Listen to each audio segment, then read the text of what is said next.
Olá, caros alunos. Iniciemos mais uma aula de filosofia. Nesta aula, nós vamos falar um pouco sobre Søren Kierkegaard. Kierkegaard, ele nasce em 1813 e morre em 1855. Ele nasce em Copenhague, na Dinamarca, e é proveniente de uma família de intelectuais abastados. Ele vai estudar teologia entre 1830 e 1840, atendendo ao desejo do pai. Suas várias e graves crises de fé o impediram de seguir carreira como pastor luterano. E com a morte do pai, em 1838, ele vai passar a viver da fortuna herdada, até a sua morte prematura aos 42 anos. Vai viajar várias vezes para Berlim, onde que ele vai entrar em contato com o pensamento de Schelling. Dedicou-se à escrita, publicando ele mesmo seus livros, inicialmente sob um pseudônimo. A filosofia de Kierkegaard está ligada à sua vida pessoal e aos sentimentos que ela lhe proporcionou.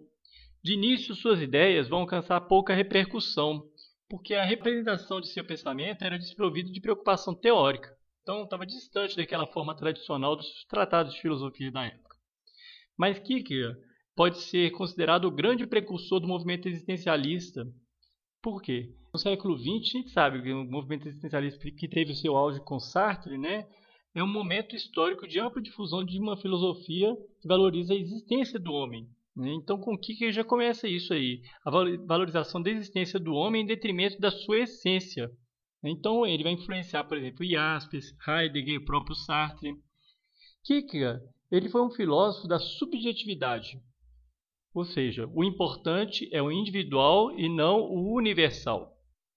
Ele não acreditava numa forma organizada de pensamento e por isso ele não criou um sistema. Ele apenas descreveu as fases de construção do saber que se traduzem como atitudes do indivíduo perante a vida. Para ele, o indivíduo vai percorrer 3 fases em sua existência: a fase estética, a fase ética e a fase religiosa. A fase estética é aquela na qual o indivíduo vai buscar a satisfação de seus desejos, vai guiar-se pelo prazer sem qualquer outro objetivo. Então trata-se de uma fase triste na vida humana, uma vez que o prazer é efêmero, fugaz, passageiro, não é isso? Então a gente vai imaginar uma pessoa que vive em função de festas, de conquistas, de posses.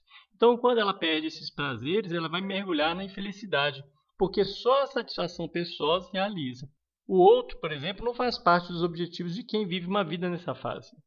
Na fase ética, o indivíduo começa a se preocupar com o outro, com a vida em sociedade, com sentimentos de solidariedade, de participação política, de respeito. Então, o indivíduo ele vai se deixar guiar pela consciência disso, do outro. Então, nessa fase, o homem vai deixar o lado dele egoísta, que era exacerbado na estética. Então, ele vai ter um novo olhar em vista do outro. E na última fase que ele vai falar, que é a fase religiosa, o indivíduo vai além da lei, da moral e da razão, deixando-se guiar integralmente pela fé, que não deve ser buscada pelo caminho intelectual, porque contém uma série de contradições. Na fase religiosa, o homem está em estado contemplativo, ao encontrar-se com Deus pela fé, vai se encontrar consigo mesmo. Essa fase é reservada para aqueles que conseguem uma maturidade tal que as coisas mundanas vão perdendo sentido. Por meio desse caminho, o homem verdadeiramente se encontra em estado de liberdade, segundo ele. Então, a passagem de uma fase à outra acontece por um processo dialético de contrários, em que o indivíduo é levado a escolher entre coisas contraditórias. Por exemplo, ser ou não ser cristão.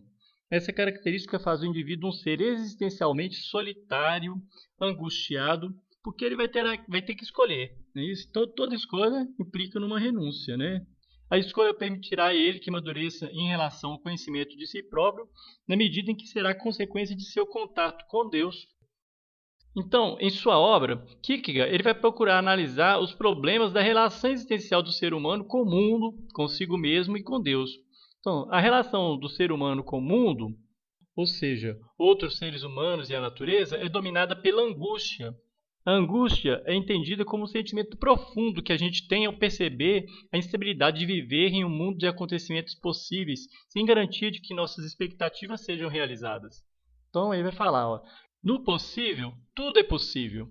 Então, a gente vive em um mundo onde são possíveis tanto a dor como o prazer, o bem como o mal, o amor como o ódio, o favorável como o desfavorável. Na segunda outra fase, ele vai falar da relação do ser humano consigo mesmo, né? Que é marcada pela inquietação, pelo desespero. Isso ocorre por duas razões fundamentais. Ou porque o ser humano nunca está plenamente satisfeito com as possibilidades que realizou, a gente nunca está satisfeito, ou porque não conseguiu realizar o que ele pretendia, então vai esgotar os limites do possível, fracassando diante de suas expectativas. E numa outra fase fala da relação do ser humano com Deus, que seria talvez a única via para a superação da angústia e do desespero. Por isso que a gente fala que nessa fase religiosa é que a gente tem uma superação das anteriores. Nessa relação do ser humano com Deus, a única via para a superação da angústia e do desespero é marcada pelo paradoxo de compreender pela fé o que é incompreensível pela razão. Então, espero que tenha sido claro, né? Isso aqui é só um resuminho da filosofia de Kierkegaard, né? Um filósofo de grande importância que muitos nem consideram filósofo, colocam ele mais na área da teologia, exatamente por causa de suas conclusões. E também pelo fato dele não estabelecer necessariamente um sistema, mas que é muito importante para a gente compreender principalmente a corrente existencialista do século XX. Até a próxima aula.